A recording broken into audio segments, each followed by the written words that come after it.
अहंकार का अंत। गांव में एक साधारण, शांत और सहनशील महिला सुहानी का नाम उसके धैर्य के कारण बहुत प्रसिद्ध था। उसके पति विनय अपनी पत्नी के इस स्वभाव का कभी-कभी अनुचित फायदा उठाते थे। विनय का स्वभाव कुछ ऐसा था कि उसे अपने विचार और इच्छाएं दूसरों पर थोपना पसंद था। हालांकि सुहानी अपनी जिंदगी को लेकर संतुष्ट थी, लेकिन विनय के व्यवहार से उसे कई बार तकलीफ भी होती थी। एक दिन गांव में एक बड़ा मेला लगा था। सुहानी ने बड़े अरमान से तैयारियां की और सोच रखा था कि मेले में जाकर कुछ समय अपने मन मुताबिक बिताएगी। लेकिन जैसे ही वह घर से बाहर निकली, विनय ने उसे रोकते हुए कहा, तुम्हें मेला जाने की क्या जरूरत है?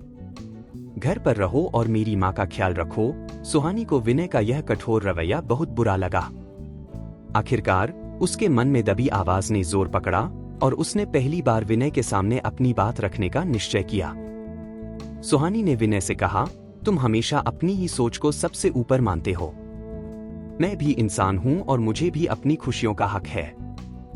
हमेशा तुम्हारी बातों में दबना, अपनी इच्छाओं का गला घोंटना अब मुझसे नहीं होगा। विनय को सुहानी का यह स्वर अनसुना सा लगा। वह पहली बार देख रहा था कि उसकी शांत पत्नी अपने आत्मसम्मान के लिए खड़ी हुई है। उसने सोचा था कि सुहानी हमेशा उसकी बात मानती रहेगी, लेकिन आज वह एक नई सुहानी को देख रहा था। उसे एहसास हुआ कि वह अपने अहंकार में कितना खो गया था कि अपनी पत्नी की इच्छाओं और भावनाओं को समझने में असमर्थ था। कुछ दिनों तक दोनों में दूरी बनी रही। विनय सोच में डूबा रहा कि उसने अपनी पत्नी के साथ कितना अन्याय किया है।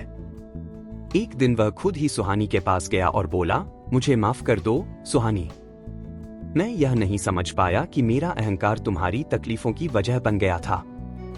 मैं तुम्हें हमेशा अपनी तरह से ढालने की कोशिश करता रहा, लेकिन अब मैं समझ गया हूं कि एक सच्चा रिश्ता बराबरी का होता है। सुहानी ने विनय की आंखों में सच्चे पछतावे को देखा और उसे माफ कर दिया। दोनों ने यह तय किया कि अब से वे एक दूसरे के साथ सम्मान और समझ से पेश आएंगे।